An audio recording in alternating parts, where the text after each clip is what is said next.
Bon, je ne sais pas si vous êtes au courant, mais grâce à certains d'entre vous qui se sont bien marrés en regardant ma vidéo sur le Rakugo, j'ai été choisi avec 9 autres personnes pour vous servir d'ambassadeur, d'émissaire auprès de la maison d'édition Kana. De ce que j'ai vu, ils ont recruté sur 3 différents réseaux sociaux, dont Facebook, Twitter et Insta. Pour que mon nom sorte, c'est que des places étaient vacantes, qu'on se le dise, et que 2-3 d'entre vous ont voté pour moi sur Insta. En vrai, je n'ai rien demandé, mais bon, maintenant que j'y suis, on écoute la voix du peuple et je vais jouer le jeu. Je viens de mettre de côté l'écriture de ma prochaine vidéo Rétro CNN pour m'atteler à la tâche. Et je vous cache pas que quelque part, je suis content car j'ai l'impression d'avoir gagné un ticket en or de Willy Wonka pour aller à la chocolaterie. En vrai, je vais redescendre car je vais certainement juste m'asseoir sur une chaise autour d'une table pour échanger à tour de rôle nos idées. C'est comme ça que je le vois et à partir de là, j'ai annoté ce que j'avais à dire pour faire en sorte que Kana redore son blason. Parce que pour moi, c'est uniquement là que se situe le problème. En vrai, il y a un abcès à percer et il est plus profond qu'il n'y paraît. Il ne s'arrête pas juste au choix de la direction artistique concernant la collection de Naruto Hokage. Voici les points que je vais soulever afin de contenter tout le monde, les fans de Naruto, mais aussi la clientèle de Kana et Kana eux-mêmes.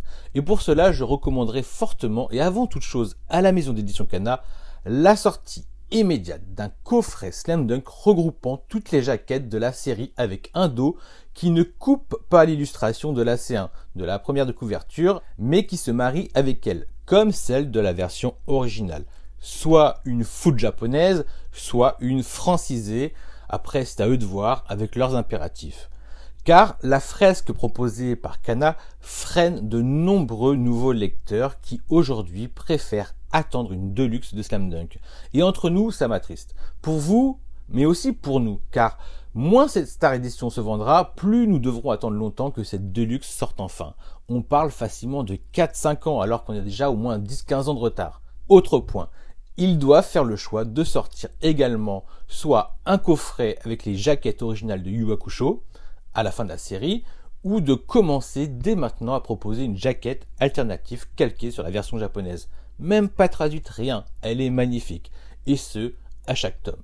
Voilà, une fois que l'abcès est crevé, concentrons-nous sur Naruto. Je pense que nous sommes tous d'accord pour dire que le contenu semble a priori irréprochable. Là n'est pas la question, mais c'est bien le choix des couleurs, de la typo, du logo, le choix de la frise qui pose problème pour une poignée d'entre nous. Et on est quoi? Peut-être 1000 à tout casser. Cette collection Hokage est prématurée, mais le train est en marche. Elle ne peut pas se comparer à la Perfect de Dragon Ball ou de Fullmetal Alchemist dans sa forme. Déjà parce que ce sont les versions originales japonaises, francisées, mais aussi parce que ces dernières bénéficient d'illustrations inédites des mangaka. Ce qui n'est hélas pas le cas de Naruto, c'est un fait, Kana est obligé de reprendre les illustrations des covers déjà existantes de la première édition.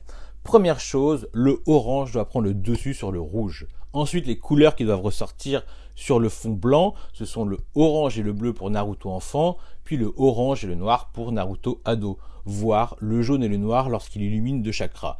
Puis, le signe de Konoha doit être mis à l'honneur à l'image du bandeau de protection des ninjas du village. Ça ferait un excellent logo. On garde les illustrations originales car pas le choix, avec un vernis pour lui donner une texture améliorée, cela va de soi, et on agrémente le blanc avec un relief qui met en évidence le côté nacré de la couverture et chaque striure au toucher. Noévé nous a montré à tous ce qu'ils étaient capables de faire avec cet effet d'empreinte digitale pour Don't Call It Mystery.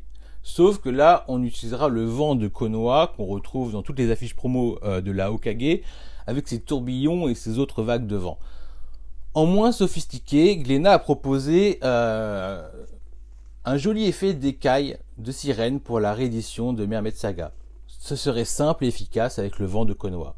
Concernant le dos, il me semble qu'on devrait garder le fond blanc nacré avec les striures.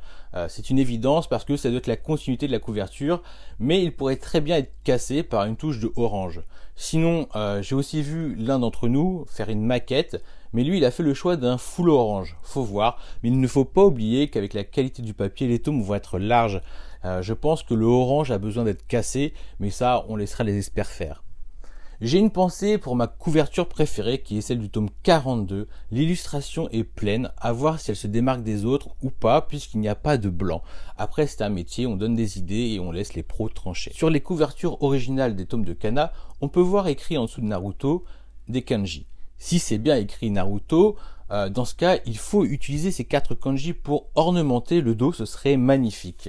Ça pourrait faire un effet comme pour Hikaru no Go. Sinon, je veux clairement que nous calquons le dos des rioles de Takehiko Inoue. Vous voyez, hop, vous prenez des kanji et vous écrivez en tout petit Naruto. Franchement, ça tape. Le logo que nous affectionnons tous reste pour la première de couverture.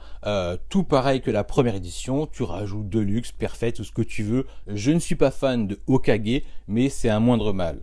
On intégrerait le numéro des tomes dans les parchemins, normal, le nom d'auteur bien sûr, et le logo Kana, à voir s'il se marie avec le reste. Elle est bien invisible dans les Star Edition, sûrement à cause des frises.